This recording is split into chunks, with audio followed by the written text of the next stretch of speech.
Hello, hello, and welcome. So, haven't done one of these in a while, but it's good to be live. If you are joining the live stream, be happy to answer your questions or read your comments. But let's get right to it. Okay. We are in the second month of the year, the second month of the new year. And I'm curious about how are you doing with your goals so far? Are you making progress? Have you already given up? Now, a lot of people they set these New Year's resolutions and by the end of January, they forgot about it or moved on to something else and unfortunately, it's because they are setting their goals on a pass or fail model. I have a video where I talk more about that, but I'm going to discuss it here briefly. Okay. But check the video. There should be like a card or in a description or in the comment.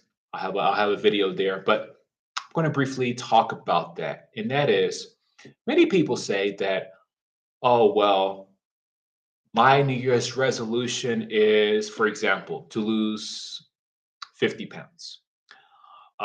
My New Year's resolution is to save $40,000, for example. Okay. Well, this pass or fail model is basically, well, if they achieve that or if they meet that metric, then they pass. If they don't, they fail. You know, I think that's a I think that's one of the worst ways to discourage someone from even setting future goals because it doesn't maximize their chances of winning. Instead, something that I've always advocated and I talked about in my last book, setting parallel goals.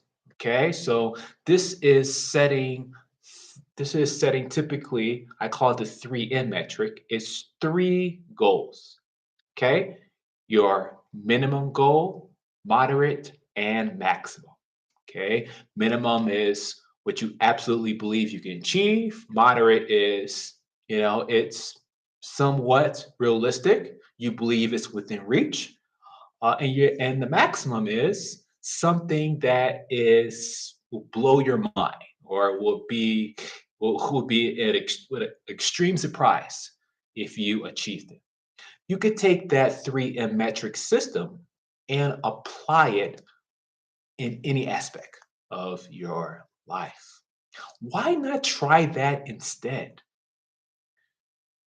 Why not maximize your chances of reaching the finish line? That's what I want for all of you. You know, we live in this new normal. We don't really know what's ahead, and we live in more uncertain times than ever. Especially with the pandemic and then these new variants, and then a lot of countries still have their borders shut down for their own reasons, and also a lot of states and a lot of cities have their own rules, which has unfortunately made some people lifestyles a bit difficult. You know, and as a result, some people are looking for a way out, looking for more freedom in their lives. So I want to talk about some things that I've been noticing and close with some solutions to ultimately give you the fastest way to upgrade your lifestyle in these uncertain times. So let's talk a little more about the pandemic effect. Okay, so there's been a lot of increase of remote jobs. A lot of companies went remote to keep people safer, to reduce transmission of the virus, and more companies have found that, well, it has worked the past few months. Why can't we continue to do this? And a lot more people are preferring to work in this way. I love this way. It's my favorite way to work, and I it's the only way I will work going forward. I have no desire to drive to an office or, you know, it's just for me. It's a simpler way and a more convenient way to live. And I have videos about that where I talk about, working remotely. And also, again, either depending on where you're watching this video, it will either be in a card or it will be in the description or in the comment is where you can find these other videos that I making references to. So this is will continue to be part of the new normal of these more remote jobs. Platforms like LinkedIn, I've seen a significant increase uh, in remote jobs on LinkedIn. That's probably one of the biggest platforms uh, that offer these remote jobs. And I have seen other websites as well. So the next thing I want to discuss is, and there's another thing. Some companies want to do this hybrid, and where they still want you to come to the office, but they're saying, well, okay, you know, uh, Mondays and Fridays you can work remotely, but Tuesdays through Thursdays we still want you to come in the office. That may work for some people. That may work for some people. Um, However, it might not work for others, uh, but it depends on what your current situation is. You know, if you were previously had to commute uh, an hour each way, well, a hybrid type of work, a situation will obviously be better, you know, because you don't have to do that for 2 days. But for other people, um, it's not enough. It's not enough, and it's not worth the hassle. And many people want to maximize their free time. I started to write a new book, and the research that I was doing, I was just absolutely amazed to see the long distances that people commute to work. It was mind blowing, and nowadays, thankfully, I think one of the positives of the pandemic is how it has forced us to uh, work differently, but at the same time in a way that is advantageous to many of us. So I definitely think that's a plus. Okay. Now, let's talk about the next topic. And, I want to talk about kind of more about this pandemic effect is uh, the direction that universities are going in. You know, education plays a very vital part nowadays. There has been more corporations who are saying, well, we're going to drop our degree requirements. You don't have to have a college degree, but I think that those news stories that you've seen about that, I think that's kind of been a bit maybe exaggerated, because if you compare it to the overall pool of companies looking for people, they still require a degree. However, I have seen companies like Google and a few other companies about select positions, they are waiving degree requirements. Now, the universities do play a vital part because um, a high school diploma is not cutting it. It really isn't. It's not cutting it. I mean, you still need it. You still need it if you want to get any job. But regarding getting paid a kind of a median salary, uh, you know, uh, if you're working in computer science, or if you're working in engineering, or if you're working in even in retail, even to get kind of a mid-tier salary in management, or some other type of a level as such. Uh, yeah, many people are requiring more.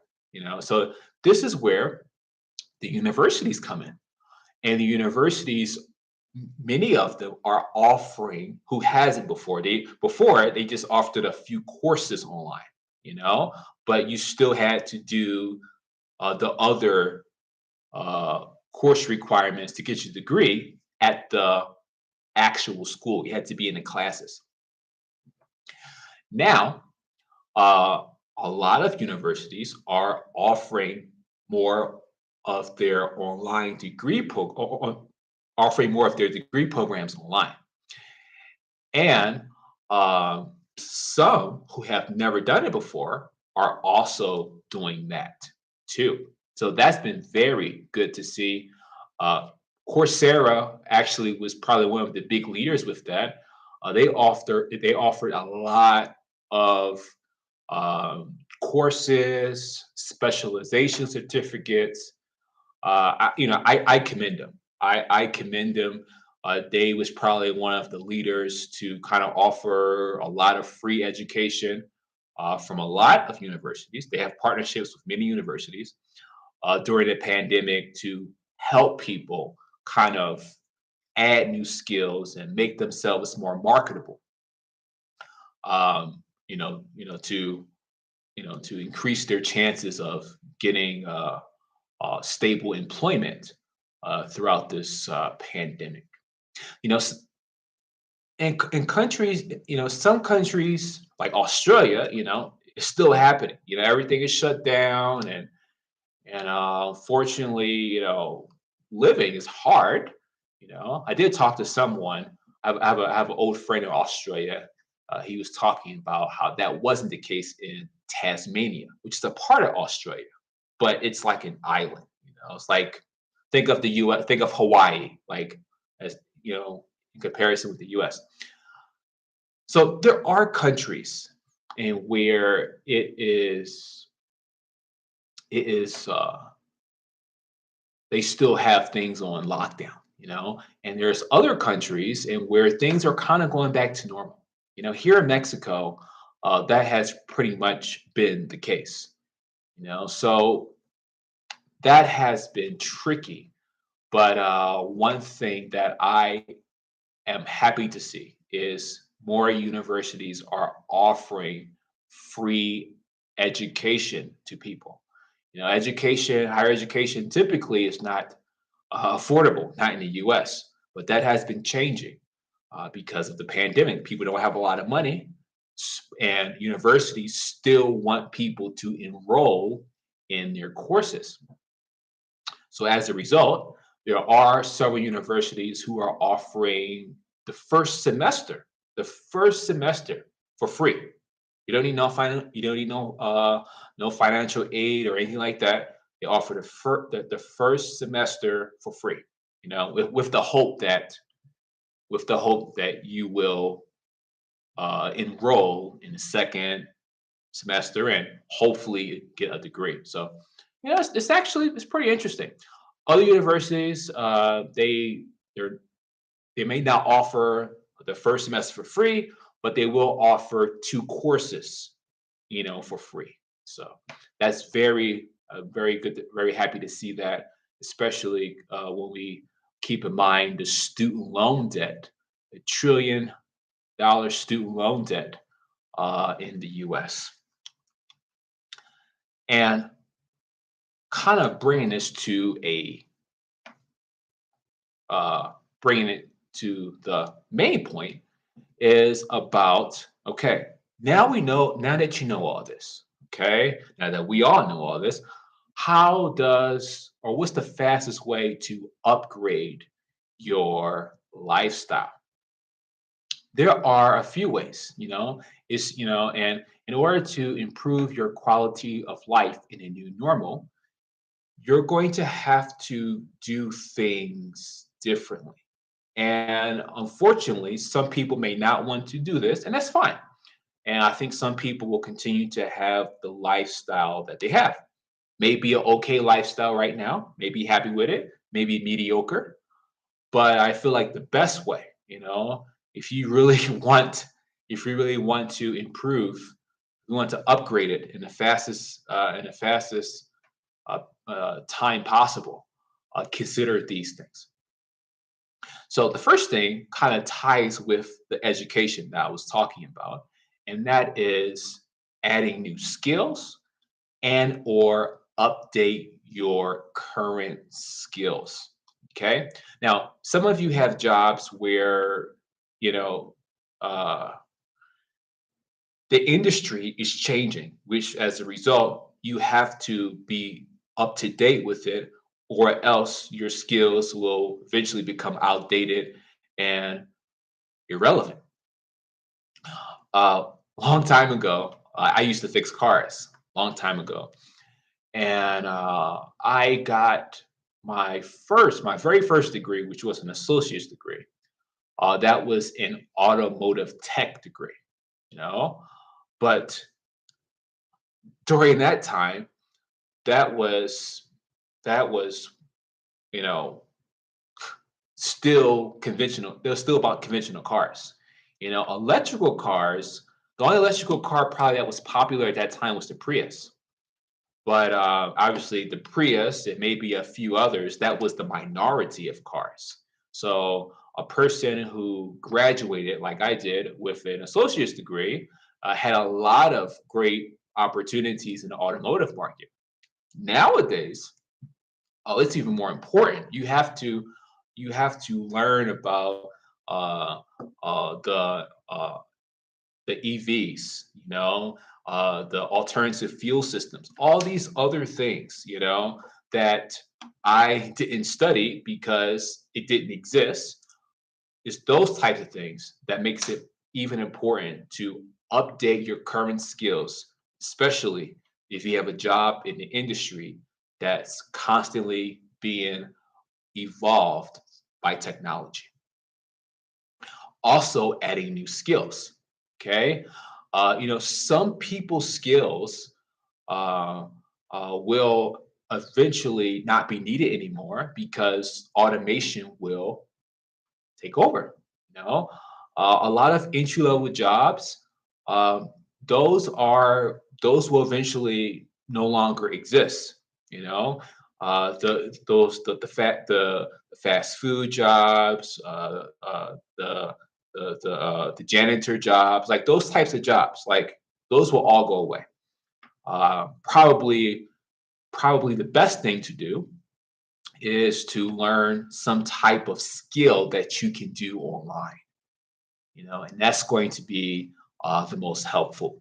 Um, with all of this education, with all this competition of education and these innovative education solutions, education is becoming cheaper. And as a result, it should become easier for more people to add new skills to their resume. So uh, that's something that's something to keep in mind.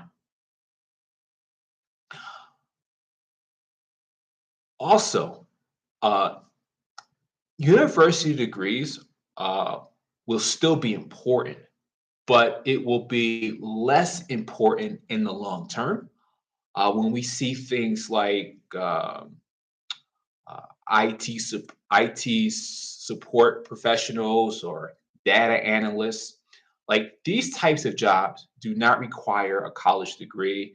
People can go through apprenticeship programs or company sponsor programs like Google. They have these types of programs, and they could work for some Forbes 500 or Fortune 500 companies.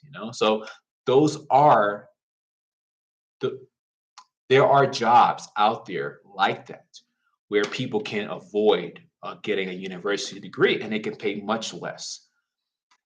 The next thing, talking about jobs, is choosing jobs with more flexibility. And I think that's more important than ever because uh, working 40 hours a week or 50 hours a week, or some people, they have these jobs where they're exempt. It's an exempt position. And basically, an exempt position in the US means that, the employer basically, the boss basically owns you, so he pays you a salary. And if he wants you to work 50 hours a week, you're going to get paid the same. If he wants you to work 60 hours a week, you're going to get paid the same. Uh, so it's more important than ever to try to find jobs with more flexibility. Freelancing has become more popular over the years. There's actually been a rise in freelance positions.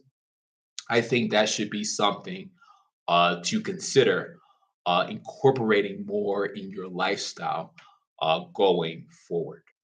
You know, Sometimes they have these temporary jobs or seasonal jobs, and that could be great too. Because it doesn't really tie you down for a very long time. You kind of shift in and shift out of it, and when you're done, and who knows, if you do a good job, maybe the client or the employer will ask you to come back again at a future time. So that's something to also keep in mind. There's also other things like, the big ones like Uber and Amazon Flex and all that. Um, those are also solutions. Some people have positive and negative experiences with it, but there are many options like that that you can consider that can maximize your flexibility in your current lifestyle. I know some people have kids. Some people may be taking care of a older relative, or you know, in this world, in this uncertain world we live in, I think flexibility is going to be more important than ever to thrive in this new normal. Also, I talked about this a lot, and I will say it again because I think um, maybe enough people are not getting the message, and that is to live in a cheaper city or country. Now, for some people, it might be easier to live in a cheaper city because it might be harder to actually make a huge move to an entirely different country. But more about that later. But living in a cheaper city is still a um, a good step because overall you're going to see a decrease in your expenses. So that's something I recommend. I know most people don't live in New York and LA, and those are huge exceptions, of course. But uh, even if you live in a city like, for example, my hometown is Philadelphia. Okay, even a person from Philadelphia could live in a city like for example, Tucson, or for example, Cleveland. Okay, or there's these other cities that these are cities, but they have a lower cost of living, and it might be more ideal for certain individuals, couples, or families.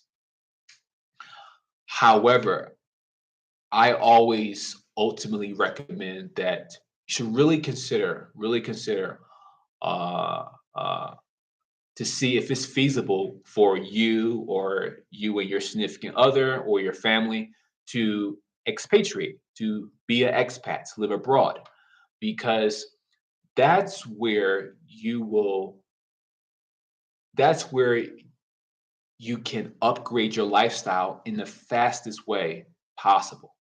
Fastest way. Okay. When I came to Mexico, when I came back to Mexico, that's when I started the residency process. That was in several years ago, and the income requirements to get the visa to go from temporary resident to permanent resident, it was low. It was low and quite attainable for many people. Now, the price every year it has gone up and up, and at this point, it has more than tripled.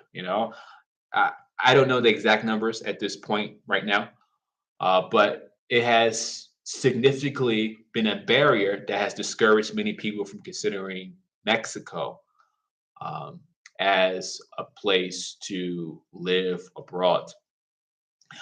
However, there's a lot of advantages. Rent is going to be cheaper overall.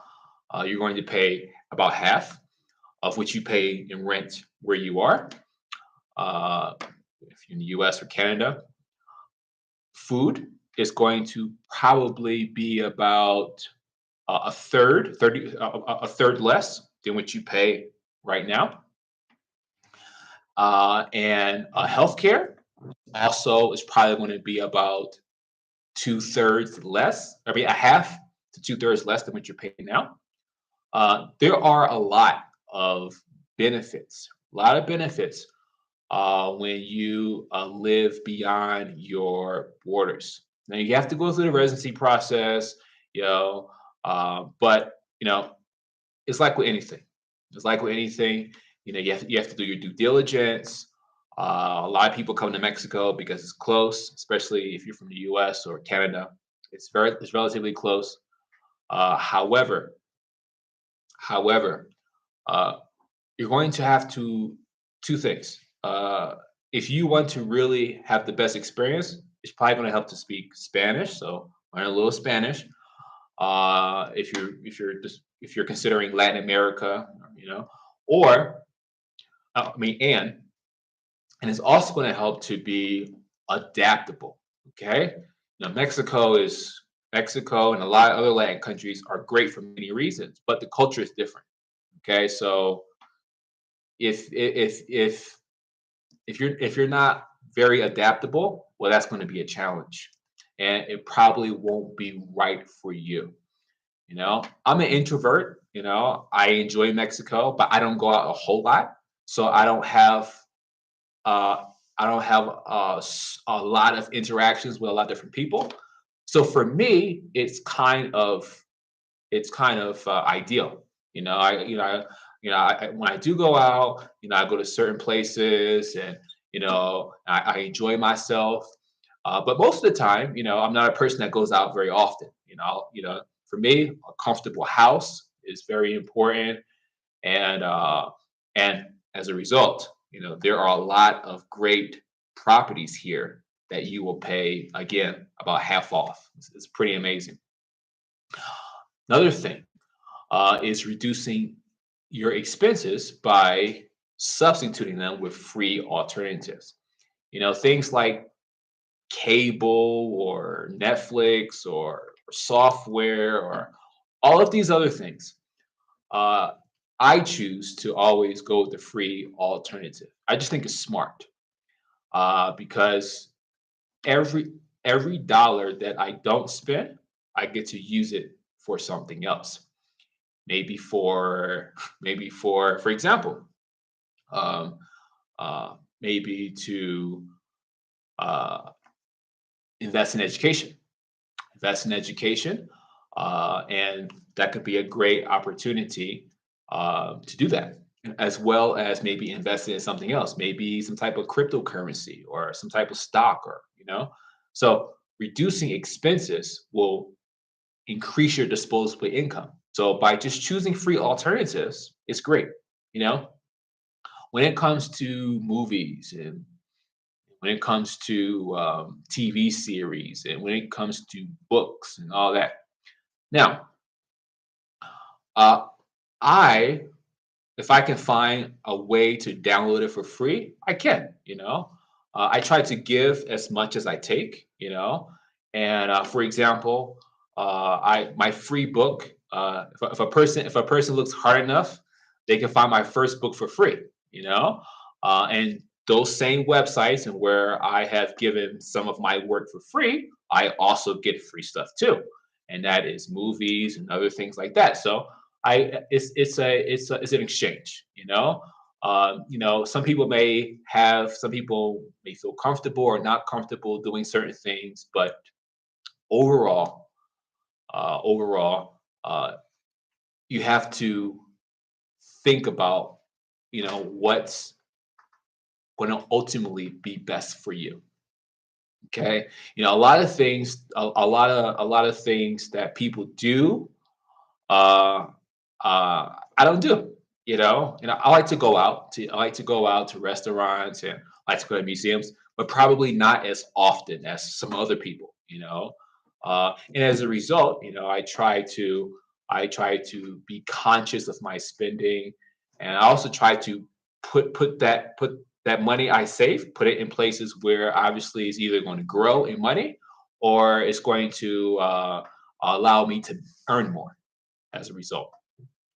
Last one I want to discuss is minimizing waste.